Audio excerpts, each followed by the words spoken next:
Hello friends, welcome to my channel. मैं हूं आपकी मधु और मैं निकल गई हूं गोवा घूमने के लिए। बहुत बहुत बहुत साल हो गए थे गोवा घूमे हुए।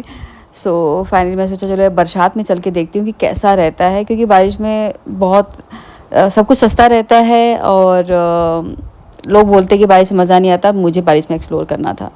मैं फ़्लाइट बोर्ड कर चुकी हूँ और ये देखिए बाहर का कुछ ऐसा व्यू। और मैं पहुँच गई थी गोवा के एयरपोर्ट पर।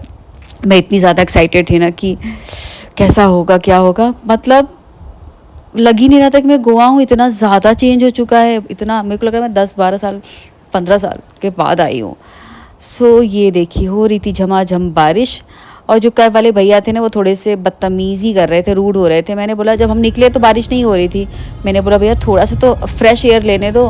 बोले नहीं नहीं, हम हमारी गाड़ी गंदी हो जाएगी, ये वो, मतलब बहुत ही खड़ूस टाइप के थे।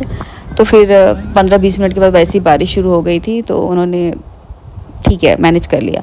तो ये हो गई थी मेरी गोवा की सुबह। भाई साहब इतनी सुंदर सुबह ना, ओहो हो, दिल खुश हो गया था, बहुत मज़ा आया। और थोड़ी थोड़ी बारिश भी हो रही थी और जन्नत लग रहा था। ऐसा लग रहा था कि ओहो कहाँ आ गई हूँ मैं। चेन्नई की भीड़ भाड़ गर्मी, उसके बाद ऐसी सुबह, भाई साहब कौन खुश नहीं होगा। मेरा दिल तो बाग बाग हो गया।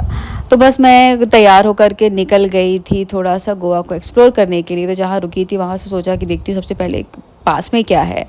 तो पास में एक जगह थी पर्पल मार्टिनी करके, जिसका बहुत अच्छा रिव्यू था। तो चलिए चलते हैं, देखते हैं कि क्या है ये जो, मतलब इतना लोगों ने हाइप कर रखा है। मैं भी बस निकल गई थी। और ये देखिए समंदर के पास है एक्चुअली। ये रहा पर्पल मार्टिनी।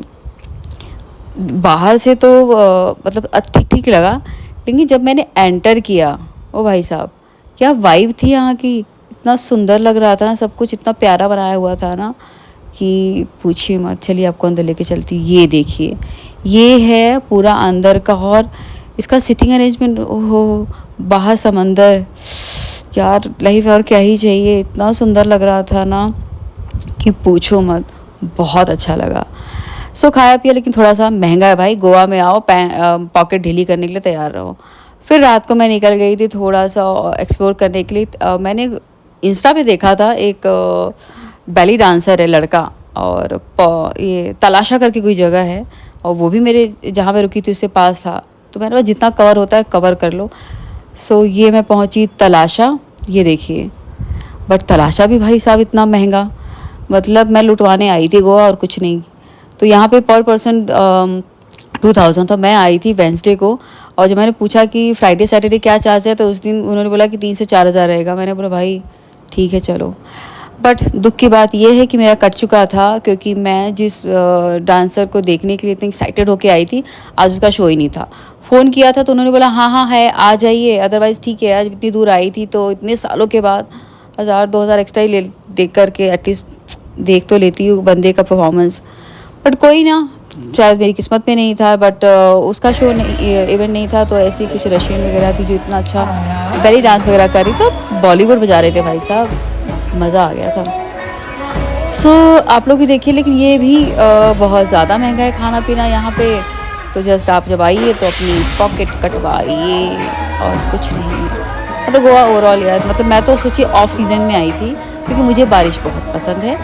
लेकिन आई थिंक सीज़न में तो भाई लुट जाओगे आप, और कुछ नहीं है। और मुझे सीज़न ऑफ सीज़न से कोई फ़र्क नहीं पड़ता है, क्योंकि मुझे वाइब मैच होनी चाहिए। और बारिश, ओ हो, जन्नत लगता है गोवा, सच बता रही हूँ। तो देखिए ये रहा कुछ यहाँ का माहौल।